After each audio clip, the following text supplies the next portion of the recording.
agradezco muchísimo que estén acá en nombre de Rolando. Por supuesto estamos aquí para la presentación de Cuentos de todos los amores. Vamos a hablar de lo más lindo que hay, que es el amor, ¿o no?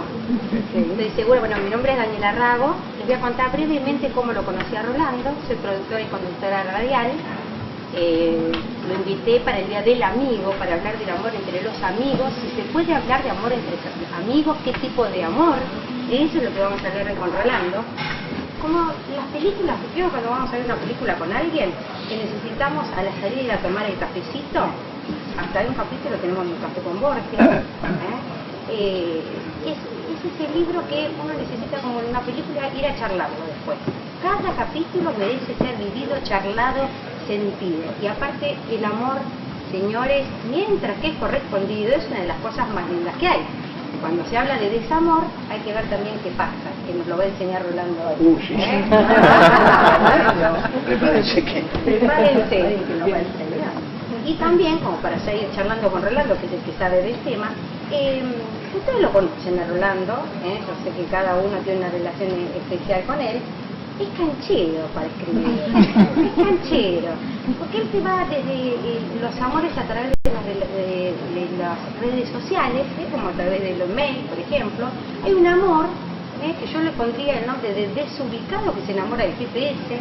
Así que imagínense los capítulos de qué hablan. Tenemos amores que van a través del tiempo. Tenemos, por ejemplo, a fines de la guerra del 45, cuando termina la guerra, en New York, con la música de Glenn Miller. ¿Qué tipo de amor será ahí? Él los lleva por a través de los tiempos y de distintos amores. Bueno, ahora les pido un aplauso para Rolando.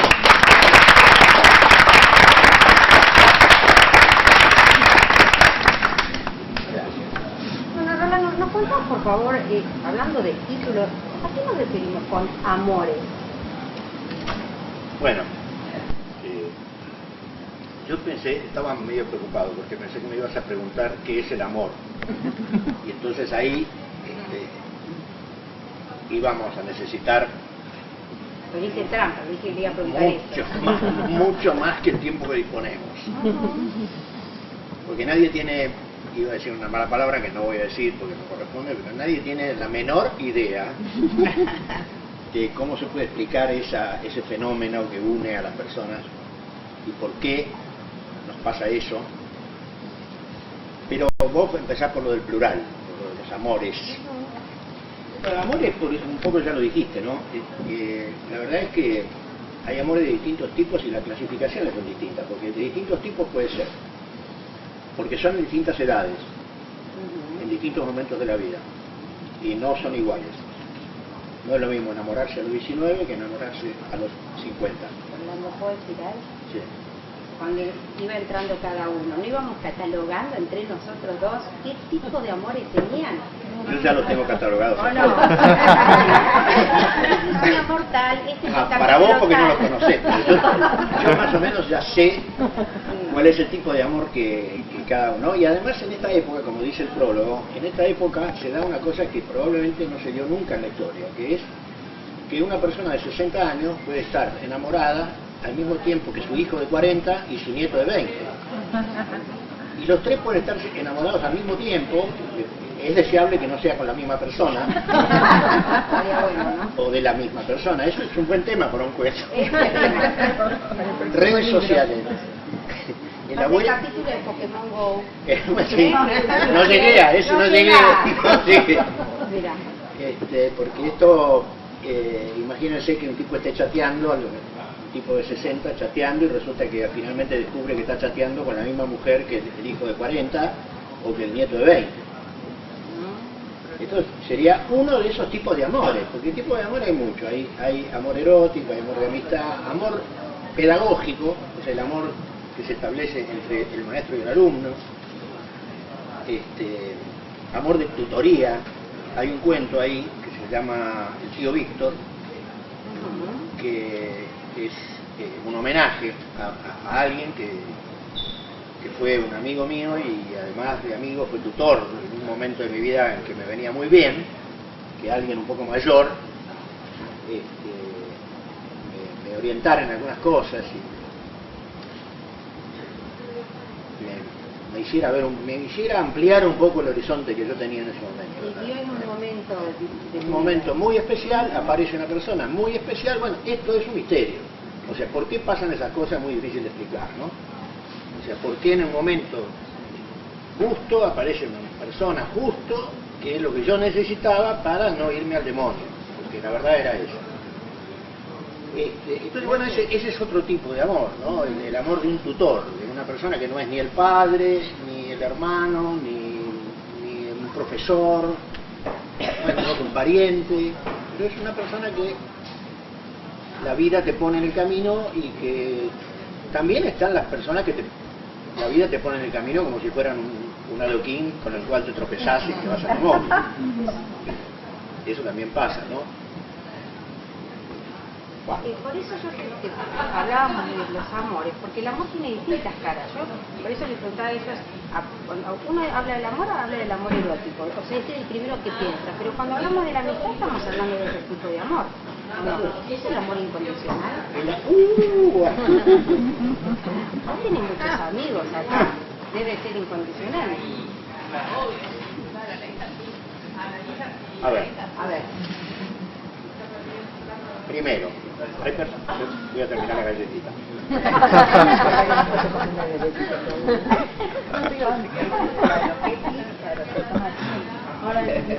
Hay varias personas acá.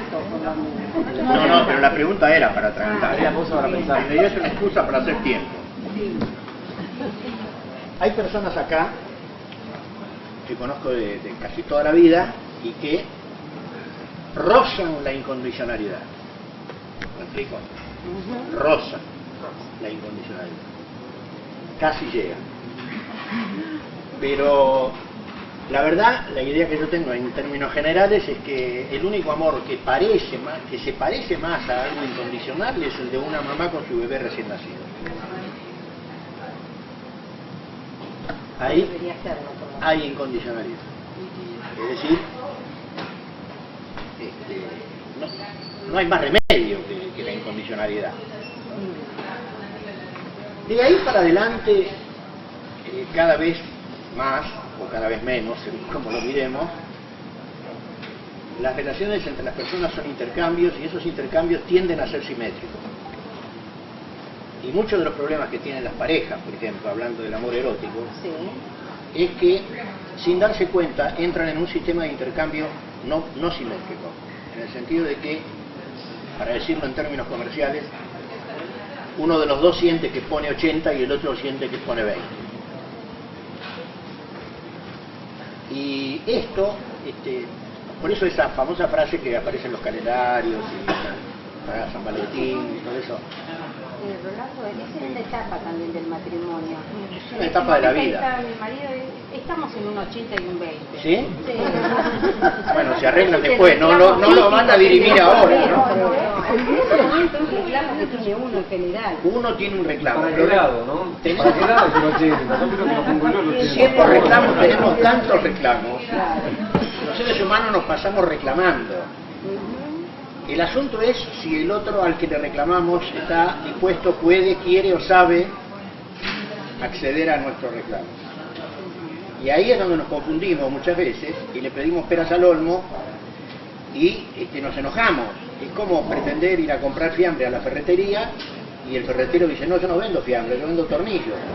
Dice, ¿cómo no me vende fiambre? No, yo no vendo fiambre. Y el tipo se enoja y le quiere romper la vidriera porque no le quiere vender fiambre. Pero no, es que usted se equivocó de negocio. A veces en las relaciones interpersonales, no solo las de pareja, las de amistad también, todas, está eso, ¿no? Que no siempre las expectativas de uno de los miembros de la relación se corresponden. Las expectativas además no son todas conscientes. A veces ni uno sabe que tiene las expectativas que tiene respecto del otro. Y reclama sin darse cuenta que reclama tampoco. O sea, espera, mejor dicho, cosas que el otro no le puede dar, o no quiere, o no sabe. Esto es difícil de determinar, pero una fuente de conflictos en las relaciones interpersonales es esa, que la demanda que uno hace, que tiende a ser absoluta, tiende a ser incondicional. tenemos la tendencia a que nos den todo y que todo lo que pedimos, todo lo que queremos. Y el otro llega hasta donde llega, ¿no? Y nosotros a veces nos conformamos, resignificamos, como decimos los psicólogos, resignificamos, nos conformamos y decimos, bueno, está bien, llega hasta ahí. Y otros no resignifican nada y se mandan a mudar y se van a vivir a otro lado y O lo recalculan. recalculan. Exactamente. Recalculando, como el GPS. Exactamente. Hablando así de la relación de GPS, no, pero no específicamente, pero ¿qué es el apego en esa relación? Hoy. Y bueno, es la oportunidad. Si no lo hablamos hoy, Bueno, el apego es una palabra más modesta que el amor, digamos, ¿no? ajá. No es lo mismo decirle a una chica o a un muchacho, estoy enamorado de vos, que estoy apegado. No sé, no ¿Verdad? me suena, ¿eh? No, No le va a caer también. no. Es una palabra más modesta, pero en algunos sentidos más concreta. Ahora les voy a decir cómo creo yo. Todo lo que yo diga, ustedes agréguenle, cree él. Aunque yo no lo diga. Pero puede tener razón. Pero puede ser que tenga razón. Gracias. Porque en estas cosas la verdad que no hay, ustedes lo saben igual que yo, así que no hay nadie que tenga la bola de cristal y nadie que pueda dar explicaciones definitivas. Y justamente el encanto que tiene el tema del amor y de la amistad y de los amores en general es justamente eso, que no hay nadie que pueda decir esto es tal cosa y entonces ya está definido. La indefinición y la incertidumbre, que por un lado son factores de ansiedad en las personas, también son factores de interés, porque cuando uno sabe todo de algo, y la motivación se va perdiendo. Por eso yo recomiendo a las parejas que quieren durar lo que duró la mía, que es como mínimo, digamos, ¿no? Les recomiendo que hagan ese ejercicio de dejar siempre un restito de incertidumbre. No tanta seguridad. No. Que habrá algo que descubrir, un espíritu aventurero, ¿no? ¿Habrá algo más acá? Y un misterio, exactamente. Bueno, mi papá siempre le dice a mi marido que no hay que hablar de la vida propia. Dice, con esta chica nunca te vas a aburrir. Ahí está. Y bueno, No es poco, ¿eh? no es poco. No es poco. Vamos a volver atrás ahora al tema del apego, A la fe. que tiene que ver con el aburrimiento. Mirá vos lo que son las cosas. El apego es una característica de los mamíferos. Los escarabajos no tienen apego. Tampoco tienen nombre y apellido, tampoco tienen una historia, ni un proyecto de vida. Esto es una cuestión de los mamíferos. Y de los mamíferos, especialmente de los mamíferos más evolucionados. Evolucionados no quiere decir mejores cualitativamente, quiere decir que desarrollaron más potencialidad. El mamífero más evolucionado en ese sentido somos nosotros. ¿Qué vamos a hacer? Es lo que la evolución pudo hacer con nosotros. Pero hay una característica que tiene que ver, el otro día lo hablamos en la radio, eso y fue muy interesante que salió, tiene que ver con nuestra capacidad de recordar y nuestra capacidad de imaginar. O sea, nuestra capacidad, nuestro cerebro permite conservar en la memoria lo que pasó antes y también permite imaginar lo que puede pasar después.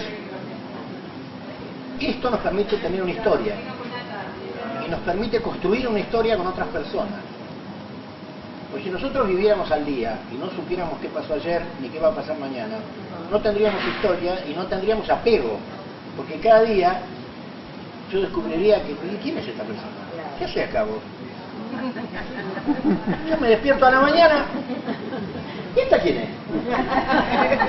Sería un Alzheimer permanente. ¿Y esta quién es? Como yo sé quién es, para bien y para mal, Ese es el amor. y ese es el amor. Yo sé quién es, sé lo que hicimos juntos, sé lo que podemos seguir haciendo juntos. Entonces eso hace que, como dijo el Principito, cada uno de los miembros de esa relación, el Principito y el zorro, ¿se acuerdan?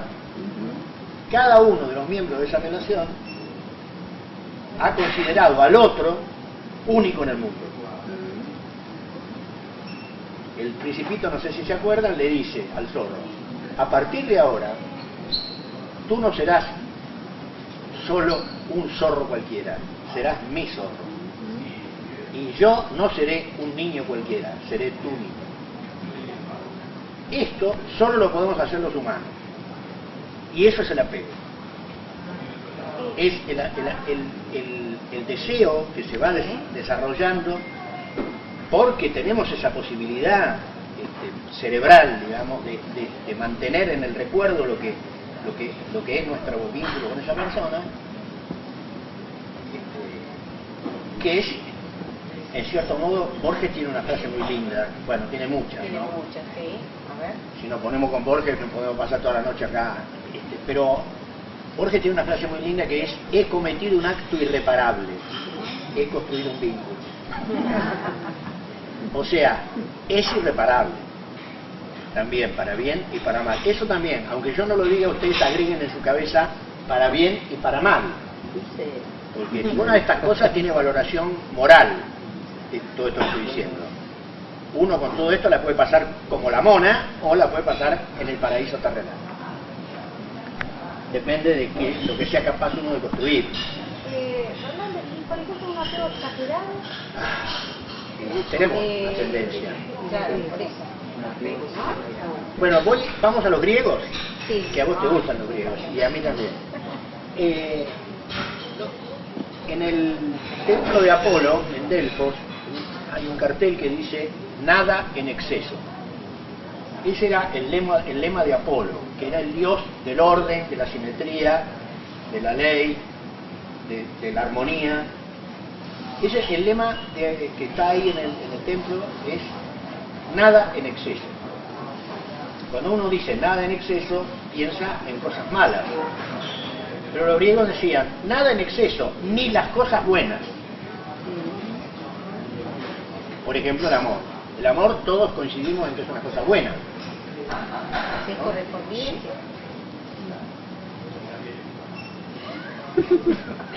Empezamos a andar. Cada uno ve el amor. Sí. Bueno, esto después te arreglás vos con tu marido.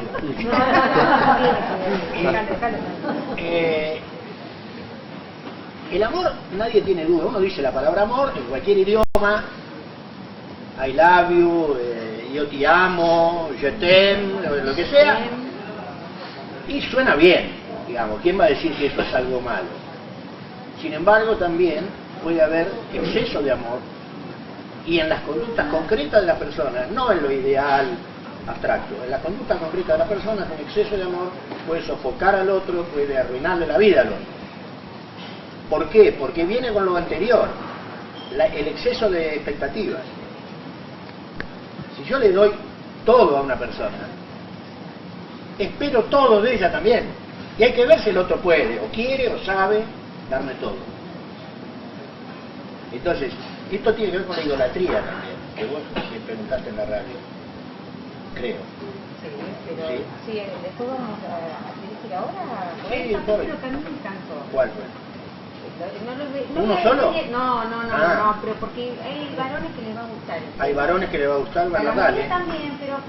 ¿Cuál es el de los varones? Ese capítulo, ¿vos lo escribiste antes o después que Messi errara el penal de hace poquito? Porque es un capítulo que está hecho que parece que lo hubiera realizado después de penal errado. ¿Qué pasó con Messi? No tuvo que ver con Messi. Ese cuento fue escrito antes de lo de Messi. El Tampoco. del capítulo es cómo es, qué le ponemos a los ídolos nosotros, qué pasa con los ídolos con los que le ponemos nosotros. Exactamente. Bueno, ese es Pobre gente. el amor idolátrico o Ujú. de idolatría es uno de las formas más patológicas del amor. Ahí está. Lamentablemente hay culturas, por ejemplo la nuestra, que es muy proclive a la idolatría. ¿Qué quiere decir la idolatría? La idolatría es deshumanizar a una persona y convertirla en algo más que un ser humano. Es un proceso realmente patológico. Es quitarle la característica falible y limitada que tienen los seres humanos, que tenemos, y atribuirle una capacidad sobrehumana. Esto tiene que ver con construir ídolos, tiene que ver con tener expectativas desmesuradas respecto de ciertas personas, y esto es una de las amenazas más grandes a las relaciones amorosas de cualquier tipo. De cualquier tipo, claro. Por eso el exceso, como decían los griegos, el exceso es malo. ¿Por qué es malo? Es malo porque supone para el otro una exigencia que o no quiere, o no sabe, o no puede corresponder de la misma manera, en esa dimensión. En ese cuento, el papel de Carlitos, que es uno de mis preferidos, debo decir. Ah, ¿viste? Yo también. Me encantó. Hay la situación, no la voy a contar acá porque no tendría gracia, pero la situación es justamente, tiene que ver con qué pasa qué puede pasar, no que siempre pasa, pero qué puede pasar cuando una persona es objeto de idolatría de otras. O sea, objeto de expectativas desmesuradas. Y, por lo mismo, objeto de inculpación. Porque no es solamente yo espero mucho de vos. Si no me lo das, me enojo. Claro. Y serás culpable de algo. Y serás injusta conmigo. ¿Me explico yo? ¿Sí? Bueno. El cuento ese se refiere a una persona que le pasa eso, que casualmente es futbolista. Por eso... Pues esa es mi pregunta, Dios, pero Claro. qué bárbaro este hombre. Un futbolista que rompe penal, pero no Messi. No, y aparte, ¿verdad? Lo hiciste antes. Y ¿no? fue antes de Messi. Por eso que... Pero bueno, coincidió, digamos. Coincidió muy que hay. bien. Lo de la Aparte pena la cultura argentina nuestra es bastante ¿no? idolátrica, sí, bastante. Sí. Es bravo. Bastante, sí. Somos bravos. Es bastante idolátrica, somos bravos. Somos bravos. Sí. Hablando de bravos, ¿no? Que entró mucha juventud hoy. Sí, ¿Existe? acá, Sí, acá, todos. Yo soy joven. sí, todo. ¿El amor de un solo día existe? Sí, ¿Sí? sí, ¿El amor con derecho a roce? también. Mira lo que me vengo a enterar. Todo lo que está escrito acá existe. O sea, nada de lo que está escrito acá es una historia real tal cual sucedió. ¿Ok? Nada es reconocible. Cualquiera que lea esto no se va a reconocer a sí mismo en la historia. No se va a reconocer, pero se puede identificar. ¿Ok? Tal cual. Son historias anónimas, pero son historias que surgieron de historias reales. Son historias verosímiles. Es decir, esto, si no ocurrió, podía haber ocurrido, dado los personajes y dada la situación. Pero en todas estas historias, que son todas muy breves, son historias breves, porque esto lo quiero decir, después volvemos, pero lo quiero decir porque también es un homenaje a Borges, Sí. como pueden notar, en no mi ídolo, pero sí mi referente. A mí me gustaría escribir como Borges, para decirlo de una manera, pero me conformo con un poco menos. Borges tiene varias virtudes como escritor. Una es el pudor emocional. Borges no es un tipo de grandes efusiones, no anda haciendo, no es un sensiblero, un sentimental barato. Puede decir cosas muy profundas sin necesidad de ponerse a derramar mares de lágrimas. Eso me gusta de Borges, y yo trato de hacer eso. En estos cuentos, por eso lo que vos decías al principio de que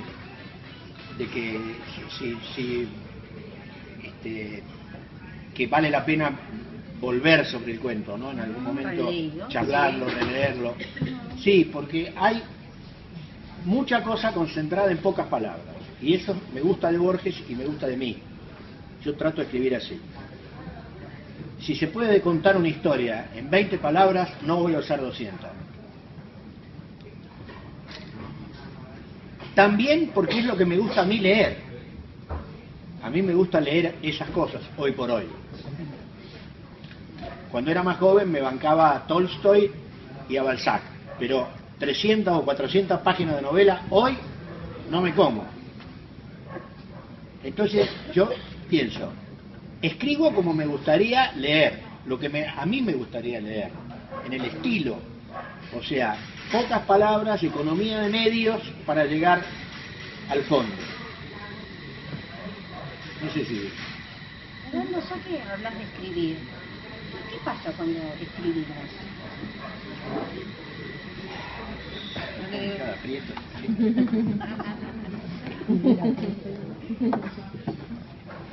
Bueno, cuando escribimos pasan muchas cosas.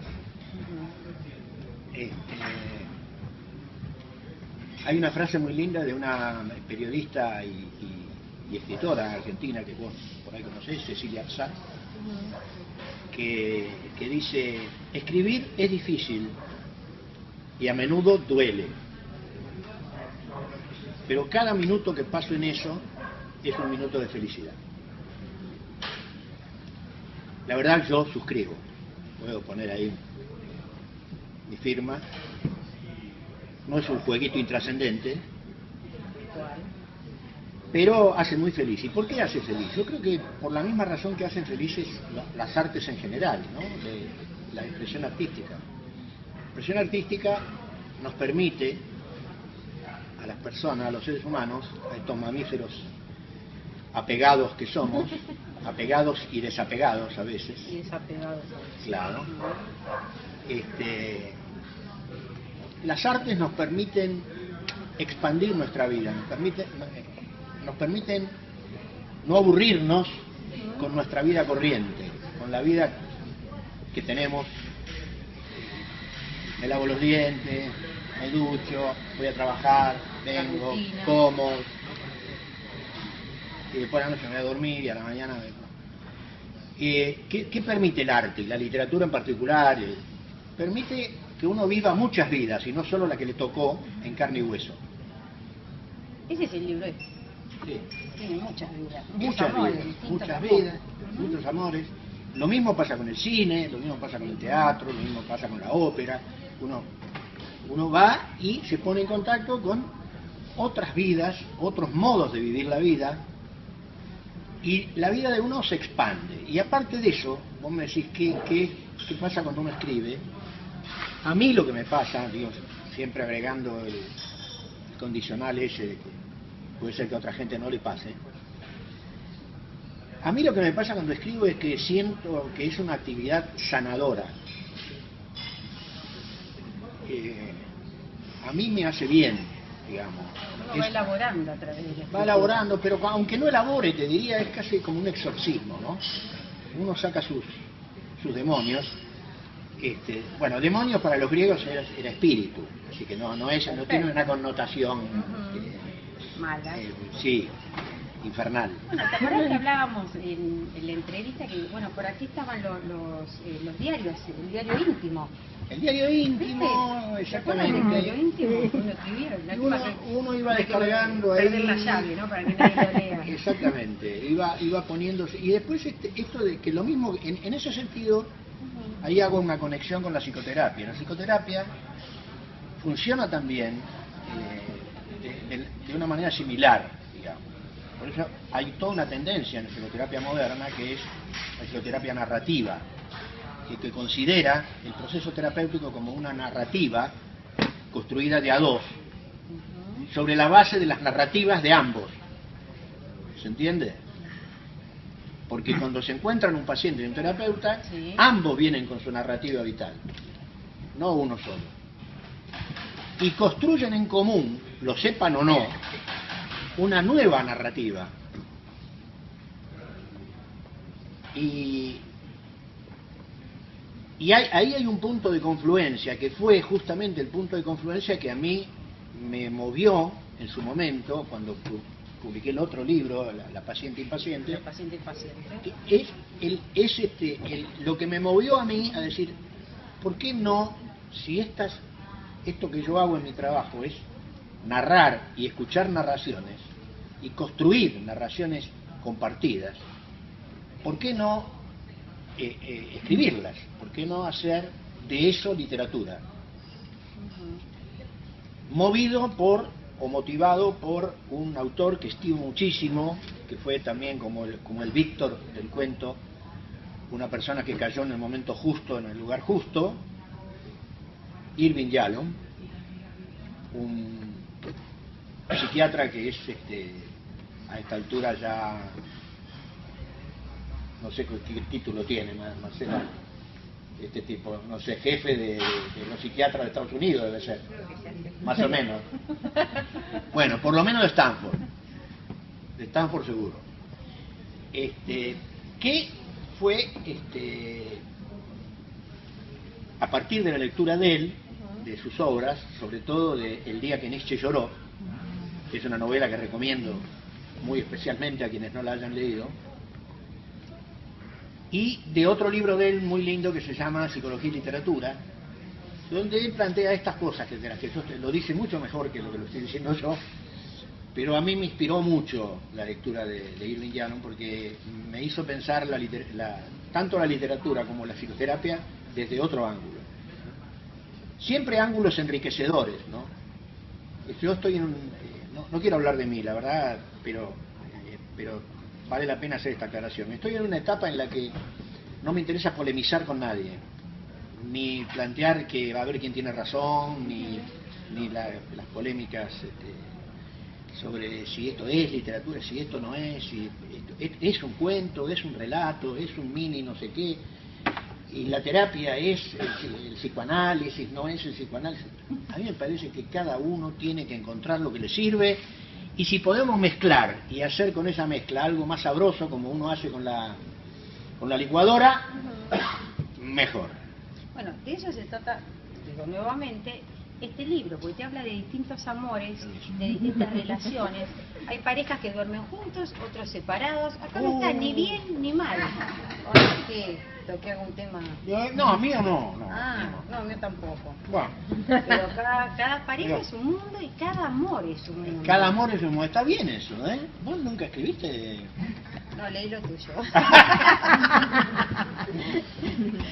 Cada amor es un mundo, es verdad, porque no hay dos historias iguales. Somos tan semejantes en tantas cosas las personas, y sin embargo no hay dos historias iguales. Esa es una de las paradojas. Eso es otra de las cosas que me gusta de Borges, dicho sea de paso. Sí. Que el manejo que tiene de la paradoja, de la ironía, ¿no? Está el famoso poema de los dones, cuando dice, me voy a permitir reproducirlo. Nadie rebaje a lágrima o reproche esta declaración de la maestría de Dios, que con magnífica ironía me dio a la vez los libros y la noche. Sí. ¿Otra vez? ¿Sí? Sí. ¿Otra vez? Hoy es tu día. Nadie rebaje a lágrima o reproche esta declaración de la maestría de Dios, que con magnífica ironía me dio a la vez los libros y la noche. Bueno, esa es una de las cosas que me gusta de Borges, porque Borges plantea justamente, por un lado, esa capacidad irónica que a mí me seduce bastante, porque es una forma, en el prólogo, en uno de los prólogos del libro, el de Pablo de Santis. Sí, El libro, claro, el libro tiene dos prólogos. Uno de Pablo de Santis, que es un gran escritor argentino, premiado varias veces, una persona muy buen escritor y además muy buena persona. Y otro es de Diego Seligman, un periodista joven que escribe para La Nación, que también es psicólogo y también es escritor, con el cual tenemos mucha afinidad a pesar de la diferencia de edad, porque es un muchacho de 40 años.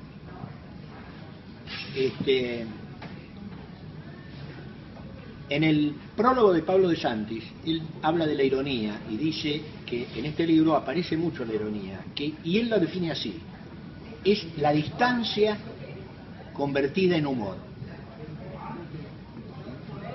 En el psicoanálisis se utiliza mucho la ironía también, para darle una respuesta al otro, sí, desde otro lugar, ¿no?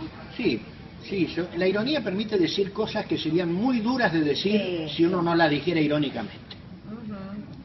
Es como el humor en general. Claro. El humor tiene esa virtud que nos permite por ahí decir con una sonrisa, con una broma, con una doble intención, con un doble significado, aludir a cosas que serían muy dolorosas decir directamente o de forma ruda, digamos, si se quiere, ¿no? ¿Y por qué vinimos a parar acá? Borges, que habla más del amor o del desamor. Borges habla de todo.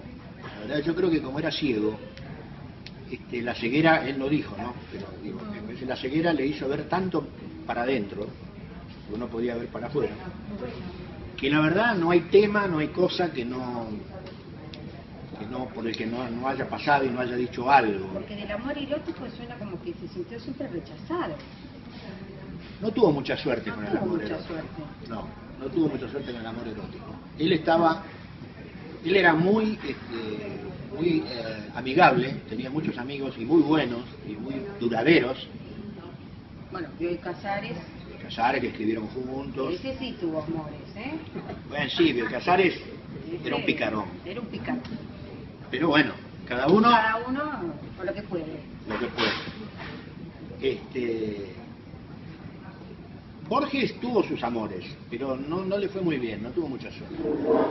Estuvo muy enamorado de Estela Canto, a quien le dedicó, si no me equivoco, el Golem, o algo por el estilo, no me acuerdo. Le dedicó un cuento muy importante a Estela Canto, y probablemente estuvo enamorado de muchas personas. Lo que pasa es que él, yo creo que en la medida en que fue dándose cuenta que perdía la vista, yo no sé si ustedes se pueden imaginar lo que significa para una persona que vio durante 40 años de repente empezar a dejar de ver. No sé si hay cosas mucho más tristes que eso. Bueno, ahí está lo que vos contabas, lo importante de la escritura, ¿no? Para elaborar situaciones de uno, el arte. Exactamente, ¿no? Yo creo que si Borges no hubiera sido escritor, no hubiera vivido hasta la edad que vivió, porque había mucha tristeza, mucha soledad, mucha decepción, mucho de todo. Además él tenía un pasado épico, muchos de sus antepasados habían sido soldados. El famoso coronel Suárez, que hay una localidad que se llama así. Bueno, ese coronel Suárez es un antepasado de Borges. Y además él estaba muy enamorado, por decirlo así, de sus padres. Y lamentablemente su padre murió muy joven, también ciego, también escritor. Y su madre no, su madre vivió muchos años y él estableció con su madre una relación de apego que probablemente fue uno de los motivos por los cuales él no pudo formar una pareja con otra mujer. Otro vínculo. Exactamente.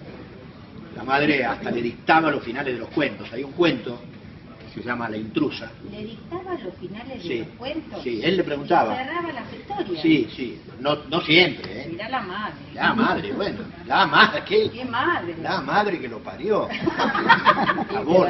Y sí. Bueno, sí. pero todos tenemos una madre, ¿qué vamos a hacer? Menos mal que hay una sola. Sí, justo me tocó a mí.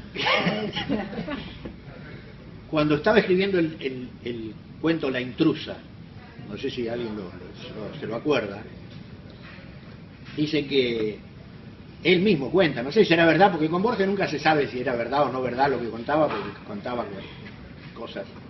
Dice que él no sabía cómo darle fin a ese cuento, que es un cuento de un triángulo amoroso entre dos hermanos y una mujer. Y eso es otro tipo de amor, ¿no? Hay tipos de amores geométricos, o sea, hay triángulos amorosos, cuadriláteros, pentágonos, Hay que saber de geometría. hexágonos, y conviene saber de geometría para el amor, porque todas las figuras geométricas están presentes en las posibilidades humanas. Circulares también. Sí, vamos y volvemos siempre al mismo lugar. También por eso. Sí, damos una vuelta y volvemos. Y bueno, esos amores repetidos que tenemos, Sí, ¿viste? sí. Le pasa siempre, elegís uno parecido. Uno parecido. Sí, Siempre sí, me sí. tocan a O mí, una. no. O una, bueno, yo hablo. Yo ya no elijo más. Bueno, ahora me olvidé, ¿en qué estaba? ¿Te quedaste con El final de la intrusa. ¿Eh? El final de la intrusa. El final de La intrusa. Muy bien, hijo. Bien, muy bien. La intrusa es un cuento hermoso, a mi juicio, donde se establece un triángulo amoroso muy difícil de resolver entre dos hermanos y la misma mujer. Y parece que él dice que no sabía cómo terminarlo, no sabía cómo darle el cierre a la historia. La historia ya estaba desarrollada, que ya se sabía más o menos qué pasaba y demás, pero no se le ocurrió el final. Entonces la agarró a doña Leonor y le dijo: tengo un cuento y no sé cómo terminarlo. Entonces ella le pidió que se lo contara, él se lo contó, y al día siguiente la señora le dijo: ya sé cómo termina, pon esta frase. De doña Leonor era: terminalo así. Y la verdad que el final del cuento es una maravilla. No lo voy a decir porque si lo quieren leer por ahí pierde la gracia. Bueno, no sé qué ahora, qué sigue. ¿Qué capítulo fue el que más te costó escribir? ¿Qué más me costó? Mirá, hay distintos tipos de costar Ajá, sí, muy bien. cuando uno escribe. ¿Costar en qué? ¿De qué? ¿Por qué? ¿No? Algunos me costaron más afectivamente, A eso iba, otros me costaron más técnicamente. ¿La felicidad te costó? La felicidad no me costó porque yo era un inconsciente cuando escribí eso. Era muy joven, ese es el más, mirá, pegaste justo, porque es uno de los más viejos. Ese lo escribí hace mucho tiempo. A ver, afectivamente el tío Víctor me costó. Sí.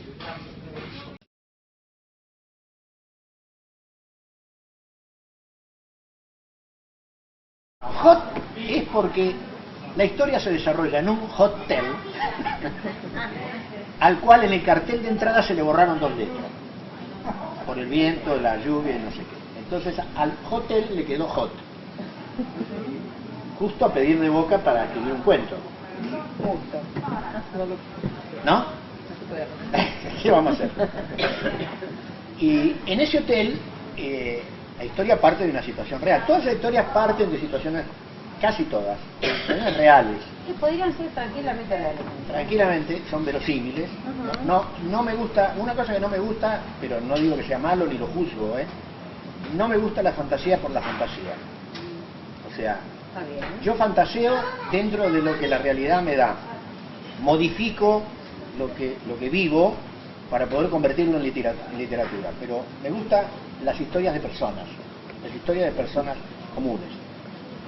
Y en una estadía que tuvimos con María en un hotel, al que ya fuimos varias veces, muy lindo, en la costa, yo hacía el ejercicio, los dos lo hacíamos, pero yo siempre con la segunda intención de que de ahí saliera algo escrito.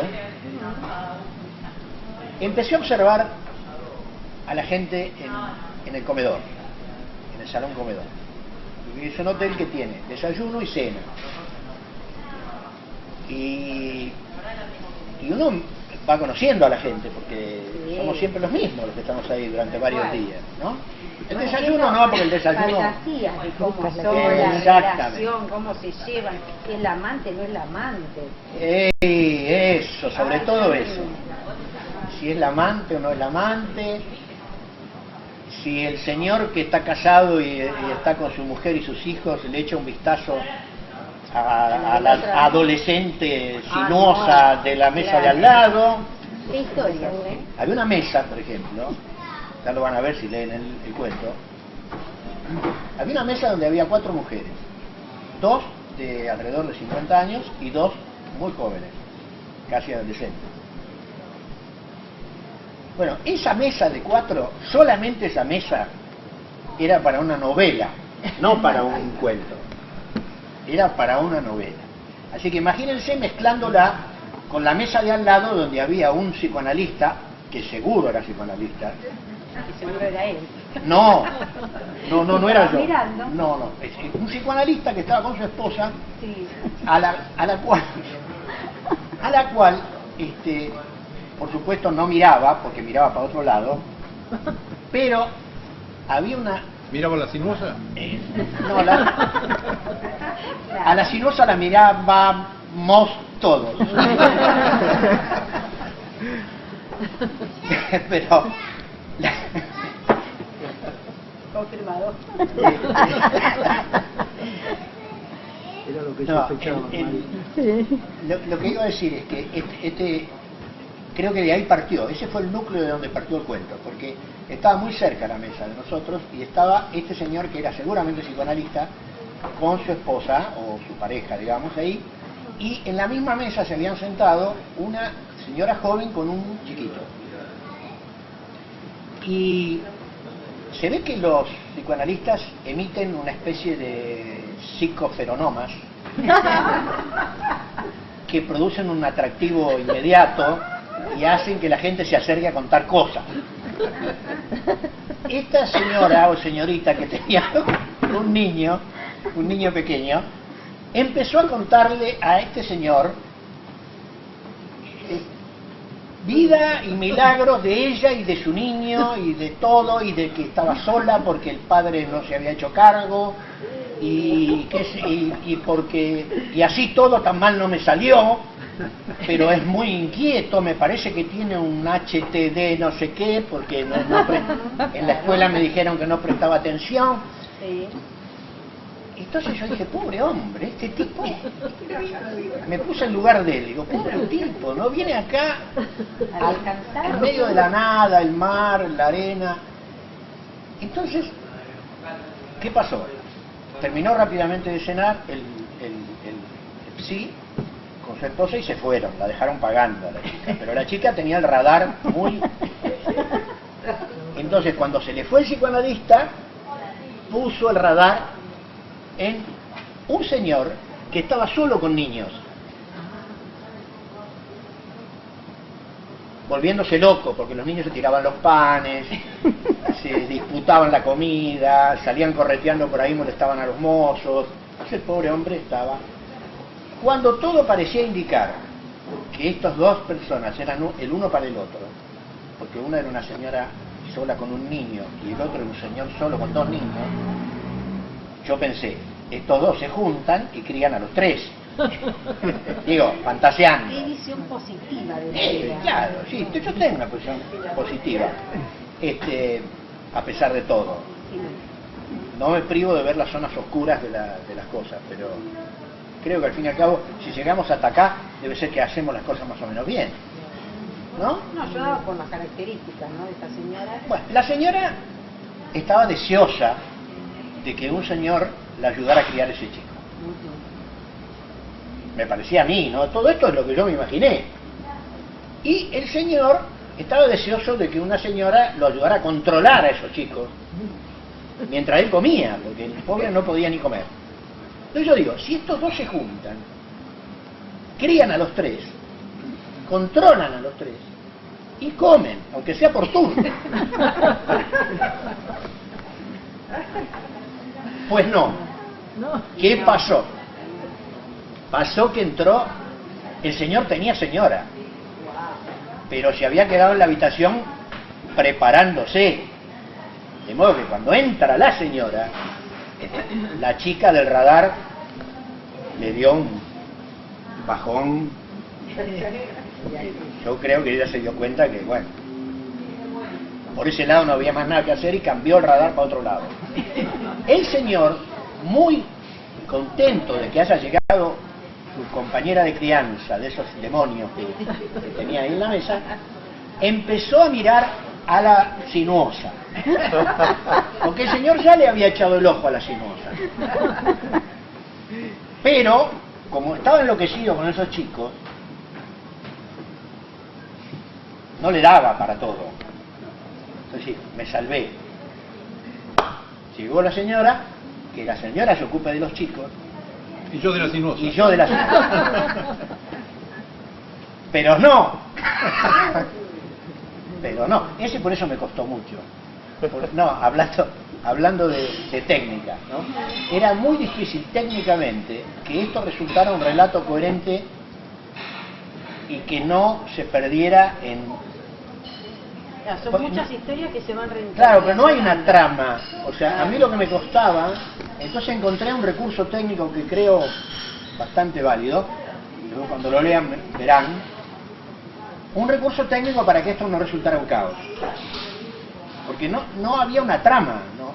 Un cuento, y esto también lo dice Borges, la diferencia entre una novela y un cuento, según él, y yo creo eso, es que en la novela lo que importa son los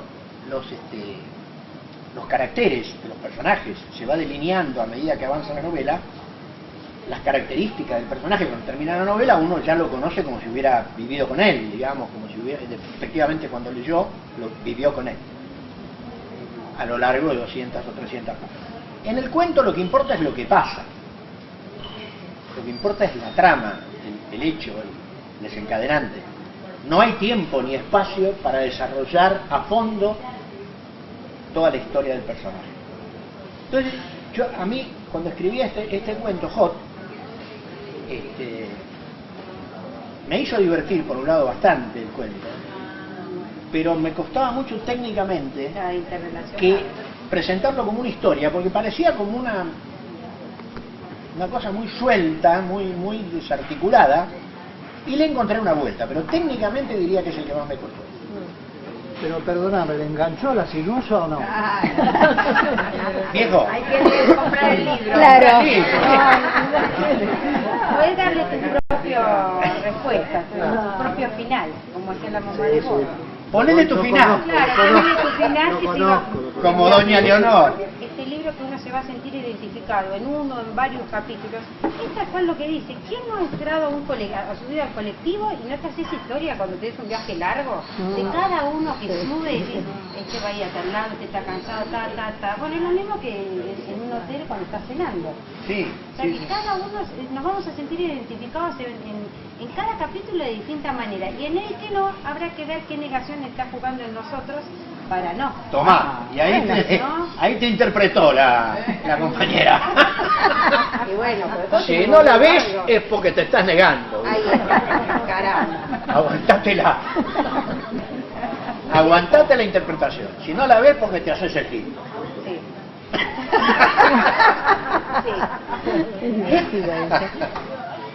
Bueno, ¿qué más? Bueno, no sé si alguna pregunta de tu gente. A ver, no sé si alguien quiere preguntar algo. Sí. ¿Viste? El suicidio perseguido por la flecha. ¿Qué quieres saber?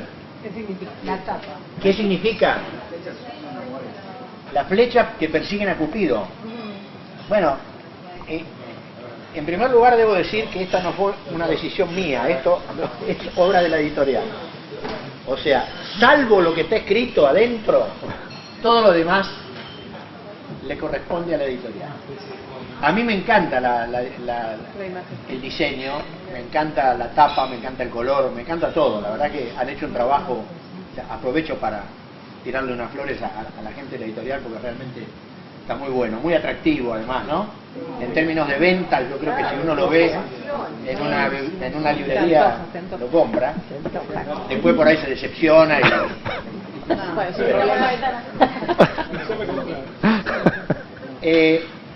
mi idea, lo que yo sentí cuando vi por primera vez la tapa, el diseño de la tapa, es, o será porque yo estoy proyectando lo que para mí significaban muchos de estos cuentos, puede ser también, es la paradoja de que Cupido, que es el que lanza flechas, está amenazado por flechas. O sea, las flechas las lanza él, supuestamente, pero hay flechas que le vienen a él. ¿Me explico? Yo lo entendí así, no sé si la diseñadora o diseñador que lo hizo pensó eso, pero a mí me pareció como una paradoja más, que siendo el que lanza las flechas, en realidad tiene derecho a ser flechado, claro, Y el cazador casado. exactamente, tiene derecho, sí. Derecho hay a todo, en realidad, a ser casado, a casar, con Z o con S, Muy bien, con Z ¿no? con S. Claro, con Z o con S, puede ser. Cansado, le podemos agregar una N. Cansado, Cansado. cansado de estar casado, Claro. con Z. Una consulta. Sí. ¿Alguno de los cuentos fue inspirado en alguno de los presentes, en alguna de las cosas que te dijeron? De los presentes, Sí, sí. ¿Alguno de los pacientes? Sí. Sí, sí. de los pacientes o de los No, presentes. De los presentes. Presentes y quizá un paciente. ¿Qué podría ser? Bueno, no, pacientes no hay acá. ¿No? No. Tuyo. Mereceríamos serlo, pero... Pacientes hay. Mirá, de la gente que está acá presente, yo te diría que ninguno de los cuentos fue inspirado puntualmente por nadie. Lo que sí es probable, porque como viste, cuando uno, el proceso de escribir, algo que vos decías de que pasa cuando uno escribe, el proceso de escribir es en una cierta medida inconsciente. Es decir, hay un libro muy lindo que les puedo recomendar a los que les interese la psicología, que se llama Psicoanálisis del genio creador, de Didier Ancier y otros, que es del año que yo me recibí de psicólogo, así que Mercado Libre, con suerte, usado. Ahí explica muy bien cómo es el proceso creativo, ¿no? Cuáles son las barreras que tenemos que ir atravesando, los bloqueos que tenemos que ir superando para que algo que tenemos adentro se vea plasmado en un escrito, en un papel. No es tan directo ni tan fácil como parece. Inconscientemente y vinculado con otras cosas, porque siempre cuando uno ficcionaliza mezcla historias. Es decir, no es la historia de fulano de tal o de fulana de tal. Por ejemplo, el que mencionaba Daniela de Carlitos, ahí en Carlitos hay dos puntos de partida que fueron reales, pero que no estaban conectados y que yo los conecté. ¿Por qué? No me preguntes. No sé por qué. A mí me pareció que había una conexión entre esas dos cosas. Hay un personaje real que es Carlitos. Carlitos existió. Yo sé dónde vivía. Era un jugador de fútbol. Era un muchacho del barrio. Y el otro episodio, que no lo voy a contar porque si no se revelaría toda la trama, el otro episodio en el que se ve involucrado Carlitos también ocurrió, pero no estuvo Carlitos. Entonces es probable que muchas historias que yo escuché, no solo las que escuché, sino las que imaginé mientras escuchaba. Yo debo haber atendido, desde que trabajo en esto, en la psicoterapia, unas 500 personas. Más o menos. Son 500 historias como mínimo, pero son más. Porque cada persona trae su historia más la de sus familias, sus amigos, La derivación. los terapeutas anteriores. O sea, cada uno trae 20 o 30 más. Así que los invitados al banquete del relato, de la narrativa, son muchos. Y ahí es donde entra la tarea creativa, pues si no serían crónicas o serían casos, ¿no? Hay psicoterapeutas que escriben casos o crónicas de tratamientos. No es este el caso. Estos son detonantes, ¿no? Escuché de algo que me contó alguien y eso se cruzó con otra cosa que escuché de otro y bueno, no sé si satisface La curiosidad, sí. ¿Habías pensado en alguien? No, personalmente conozco una sola de las personas presentes. Bueno. Y no es el autor. ¿Y no te parece que esté... Vos querés saber si está acá el que conocés vos? No, sé que no. No está. Quédate tranquilo. No darían los números aparte. Porque... No sé, ¿qué más? Sí. Tengo una pregunta. Dale. ¿Quién o qué te inspiró para escribir el cuento? Porque sé que ¿Cuál cuento? El libro. Sí, o sea, la idea, ¿de dónde salió? Bueno, Buena pregunta, y este muchacho pinta bien. Hace tiempo con la cocina. Bueno, Hace tiempo con la galletita.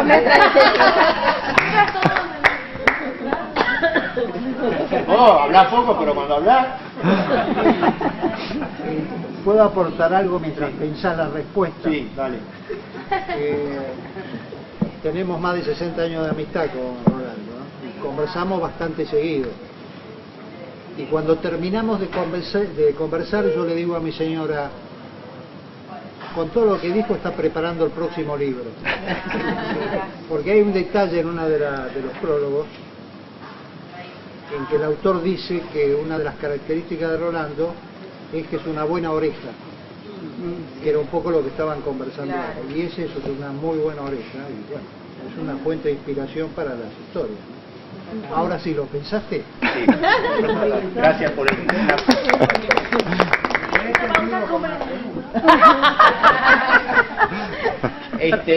Bueno, acá Pedro me pregunta ¿de dónde surgió la idea del libro? En primer lugar, surgió de que el otro libro, el anterior, pues yo escribí muchos libros en mi vida, pero todos los anteriores tenían que ver con educación, con psicología, psicología educacional, eran libros técnicos, digamos. Pero hay una vieja deuda pendiente que yo tenía con la escritura de ficción, con la escritura literaria. Esa deuda viene de cuando yo era más chico que él. Bastante más chico. ¿Lo cuento? Sí. Hoy es tu día, ¿sí? Voy a contar cómo nació mi vocación literaria. Según...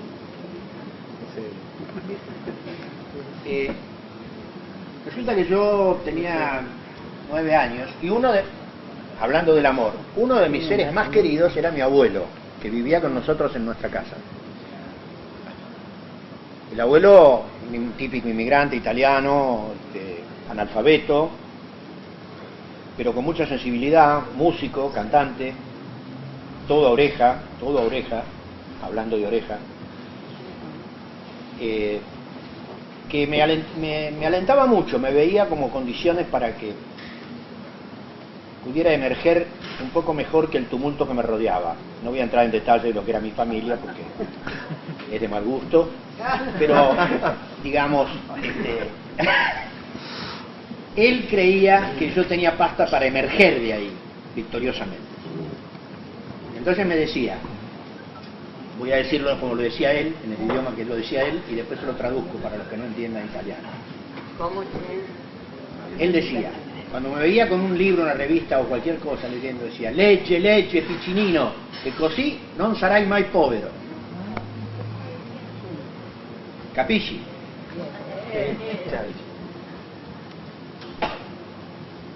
Una vez yo salía corriendo de mi casa con un puñado de monedas en la mano porque mi madre me mandaba a hacer mandados y iba a la verdulería de la esquina a comprar verdurita.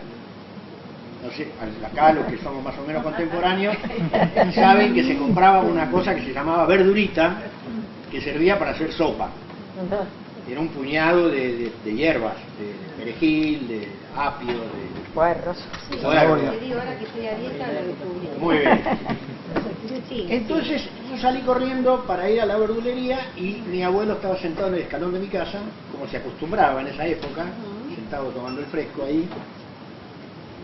Y medio lo atropellé porque salí corriendo. Entonces él, ¿qué pasa? ¿Dónde vas tan apurado? Y yo le dije rápido, voy a comprar verdurita. Y él, que estaba medio sordo ya, pobre, entendió que iba a comprar figuritas al kiosco. Y ya figurita otra vez, ya compraste ayer. Claro, tipo inmigrante. Ya compraste ayer figurita. Y yo me largué a reír, pero no le di ninguna explicación porque yo iba a comprar esto para las otras. Y cuando volví a mi casa, le conté a mi madre y a mis tías, a todos los que estaban ahí, no sé, yo vivía con mucha gente. Lo cual, como decían los griegos, todo exceso es malo. Estar solo no es lindo, pero estar con mucha gente todo el tiempo hay que aguantárselo. Bueno, el asunto es que le conté a todos los que estaban ahí y todos nos reímos de la sordera del abuelo y de que el abuelo había entendido figurita.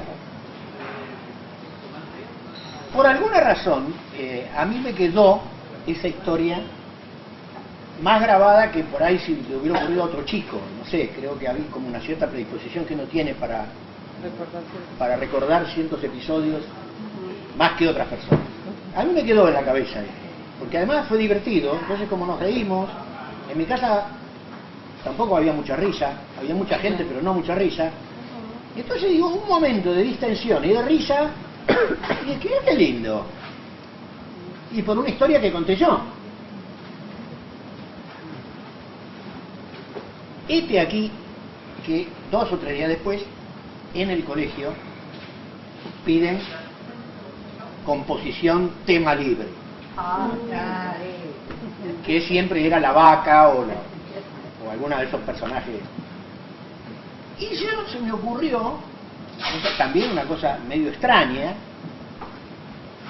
digamos, se me ocurrió contar la anécdota de mi abuelo. Y con las risas y todo, ¿no? Con todo lo que había sido esa historia. Por supuesto, el humor en la escuela no era algo habitual, ¿no, José? No sé ahora si es o no, pero en aquella época no se reía la gente en la escuela, en general. En mi época. Entonces,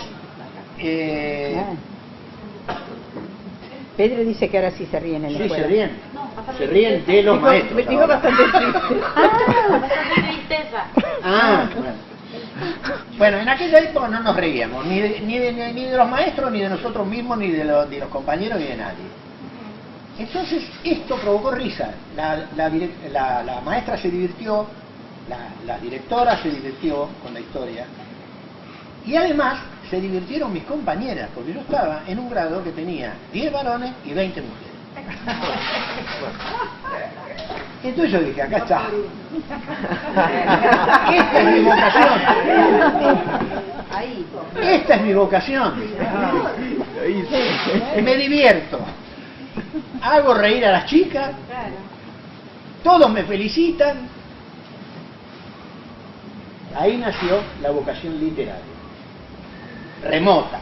Pero lo más cercano es que cuando yo escribí La paciente impaciente, después de haberlo escrito y después que la editorial lo publicó y después que se vendió y se presentó y se hizo todo esto, releyéndolo, un día le comenté a mi esposa, digo, ¿sabes qué? Yo estoy pensando que ese libro podría haber tenido un subtítulo que fuera La paciente impaciente y otras historias de amor. Porque todas son historias de amor, en definitiva. ¿Te acuerdas que eso lo hablábamos en la radio? Claro. Todo tiene que ver con el amor. De una manera o de otra, directa o indirectamente, porque fíjense, esta historia que les acabo de contar yo ahora, empieza con el amor con mi abuelo. Claro. Y termina con el amor con mis compañeras. Que yo ilusionaba. Pero bueno. Con todo se pregunta. Ahí están las flechas. Ilusionaba con todas. Pero había una que ilusionaba más. Bueno, creo que con todo lo que contaste hoy, está claro lo del tema de los amores, las distintas caras que puede tener el amor. No es solamente el amor erótico. Y no contaste nada y no vamos a contar. No sé, me Hay dijeron que tenemos que ir capítulos terminando, ¿no?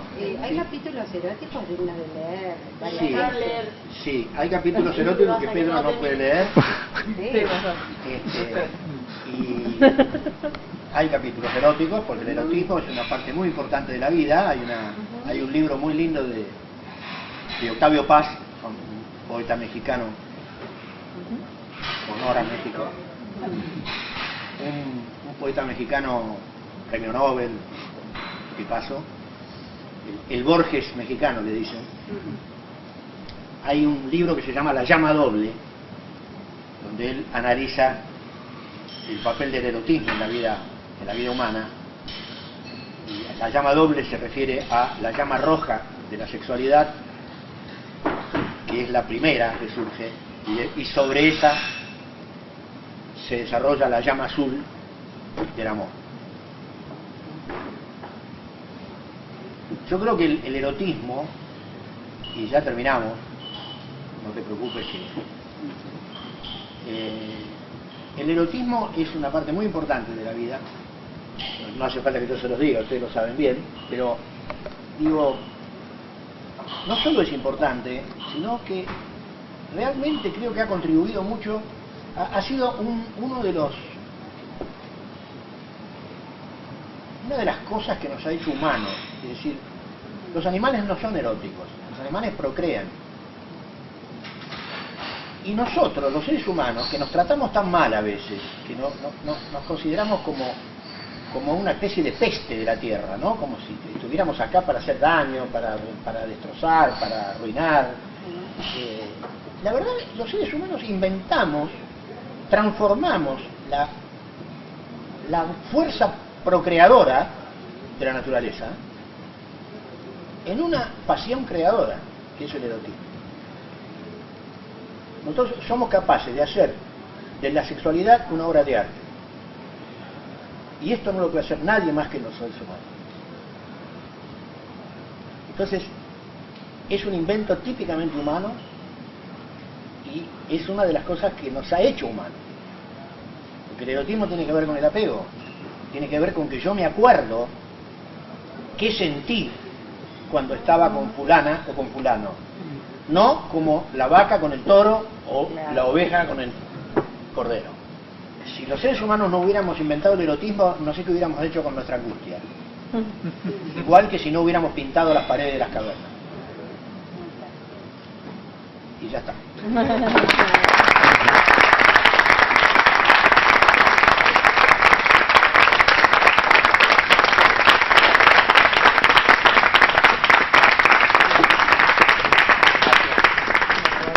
Muchas gracias por haber venido. Los amigos de toda la vida y los amigos más nuevos. Me alegra mucho verlos a todos acá. Seguramente va a ser un momento inolvidable. Sí, fue bueno. Fue bueno, Rolando, fue bueno. Muy bueno. Pero a mí me quedó una pequeña incógnita. Yo te tengo miedo a vos. Yo te tengo miedo a vos. En un momento de la charla entre ustedes dos, entre quien te presenta y vos, hablaron, escuché, el amor con derecho a roce. Sí. Menos mal, me quedo más tranquilo porque había entendido el amor con derecho a goce. Ah, pero vos sabés que... No, mirá, acabás de reproducir... Acabás de reproducir un renglón de uno de los cuentos.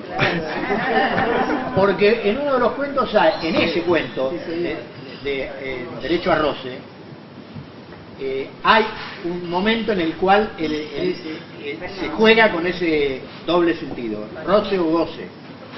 Yo ahora me quedo tranquilo. ¿Te quedas tranquilo? Con derecho a roce. ¿No? A roce, sí. Pero Yo te voy a pero puede ser goce también. Hay roces que son goces. Decirle que no se escribe. No, si querés gozar, gozar. El problema viene de la estrechez, viene de la estrechez mental. Es de mi estrechez mental. No, pero yo te voy a preguntar sobre los zapotecas, porque ya se terminó. No. Ese es un tema que es interesante. ¿Cuál? Lo que el otro día hablábamos de los zapotecas. ¿Cuál? Al final de cada cuento, cada relato, sí. hablamos de los zapotecas. Sí, eso es un logro realmente. Que yo pensé que era el 1 o el 2, y como se dio en todo, realmente ese para mí es un logro importante. Una particularidad. Sí, es verdad, eso omití decirlo, pero lo digo brevemente. Una característica original, creo yo, que tiene el libro, es que los cuentos, que son ficciones, van acompañados de reflexiones y de comentarios y de por ahí un par de versos o algo, que no son ficción, sino que son producto de reflexión sobre la experiencia. Es como que cada capítulo a veces lo dejas abierto, pero con eso nos das una palmadita, ¿viste? Como el psicólogo que Dale, dale. Hay un pequeño cierre como para que uno... Dale, animate que es por acá. Bueno, hay cada capítulo para animarse, pero... Bueno, Bueno, muy bien, Rolando.